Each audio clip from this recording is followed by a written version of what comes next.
चढ़ाए सलाम पढ़ाए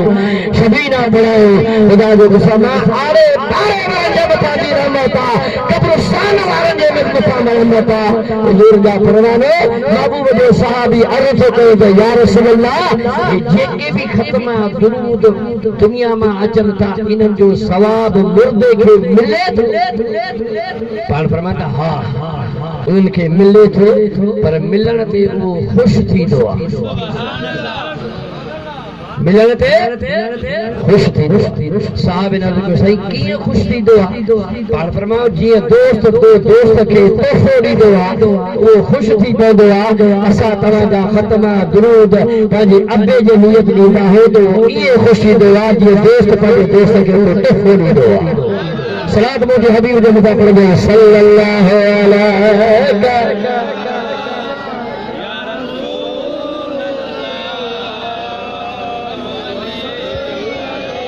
बुलंद आवाज से मुझे हबीब जे मथा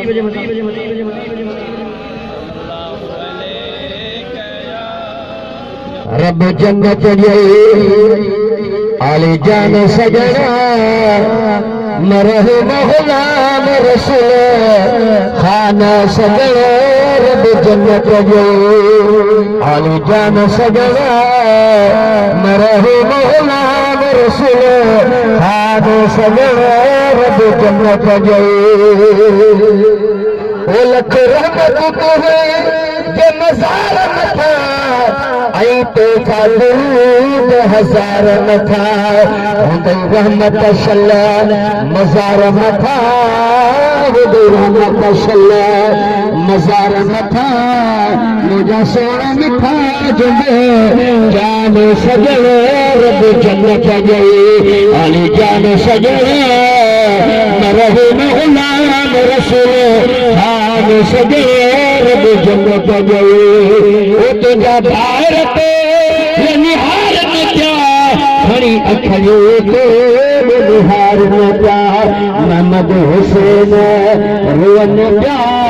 सारे देख सधारे जब जान सजन रब जन्नत गई अली जान सजन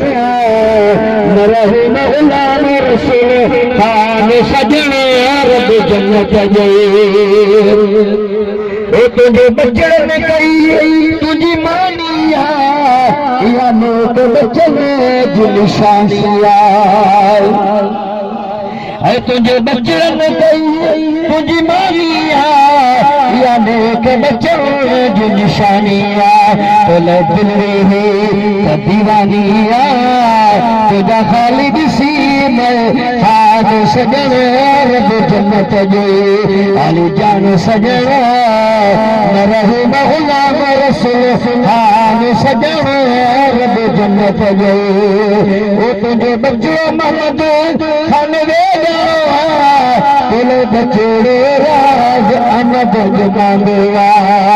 तुझे गम मेरी है रात रंदेवा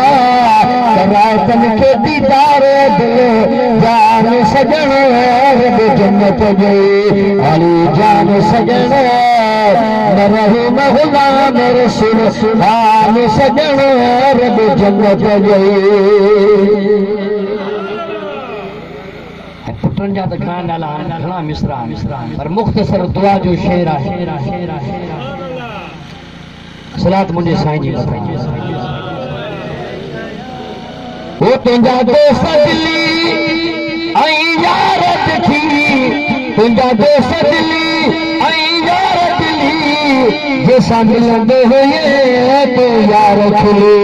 वन उन्हनि सां तो एक बार मिले करा दीदार ख्वाब में मेहमान सजन रब जन्नत गई अली जान सजन मरहू गुलाम रसूल खान सजन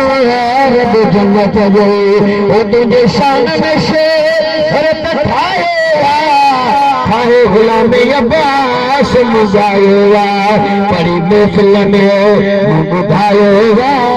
तुझा गुरब हजार एहसान सजन रब जन्नत गई अली जान सजन रहमहुल्लाह रसूल हाल सजन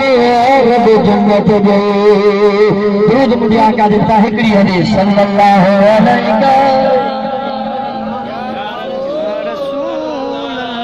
वसल्लम या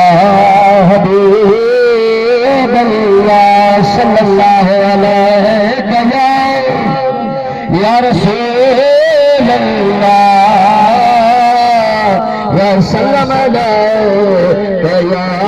हबीब अल्लाह हुजूर अकरम नूर मुजस्सम सल्लल्लाहु अलैहि वसल्लम फरमाइन था क़यामत जो जहाड़ो थींदो अदा थींदो या न जे जाने सितारे तो टुकराए गे ज़मीन पे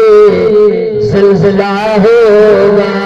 अदालत पर खुदा होगा मोहम्मद तख्त पे होगा जिथे मुझा सुना नफ्सा नफ्सी जो आलिम हो दो पुत्र पीर का बेजार हो दो ज़ाल मुर्स का बेजार हो दो ही माँ का बेजार हो दो नफ्सा नफ्सी जो आलिम हो दो मुझा सुना उन मकाम पे मेशर के मैदान में सारी कायनात एक